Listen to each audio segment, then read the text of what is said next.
way to replace a filter dryer that's clogged in a rooftop unit. I'll take you along for the ride and show you what I can. Alright, really quick. I know it's dark in there, but there's a filter dryer right there. I was getting 50-degree temperature drop across it. There is no orifices in this thing. Not one anyway. There is orifices down the line of all these.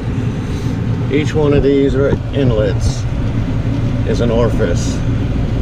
And all of them frost up. And it goes out on high head pressure, of course. And we're going to change that filter dryer. And it was running a 600-pound head, locking out on head pressure, and we'll get this done.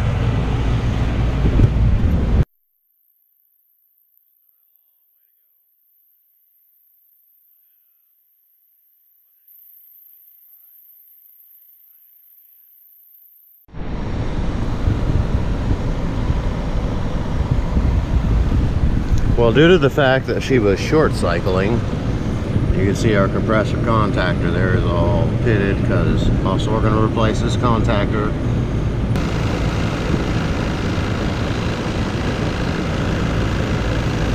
Up 50 more pounds to pull out. So let's go change that contactor while this thing's vacuuming. Got my ice cold bucket. Alright, power off.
Almost there. Bouncing around a lot. It's got a 300 head. I just had to go fill this back up with ice again because it was getting hot. I know you all know that trick. Great trick in the summer. Tech tip. A few more minutes to go. So we figured the easiest way to do this would be to come inside here.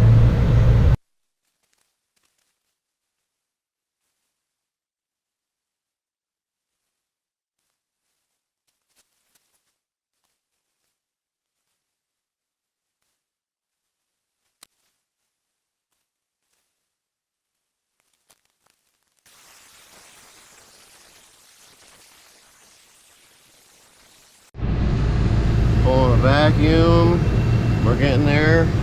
Gotta start offloading stuff off the roof, loading the truck up, get the refrigerant up here. All right, we just kicked this power on. Compressor's running.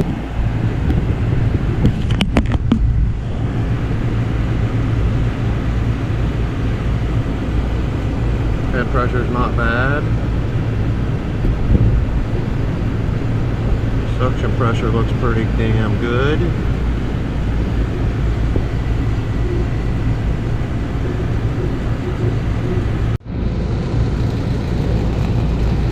Alright guys, so we're running. I checked my temperatures for my superheat and my subcooling, and I am getting subcooling 9 degrees of superheat. So I would say that that is charged fairly, just about perfect for an 11-year-old unit. Clogged filter dryer repaired, contactor repaired. I consider the job done. Everybody thumbs up.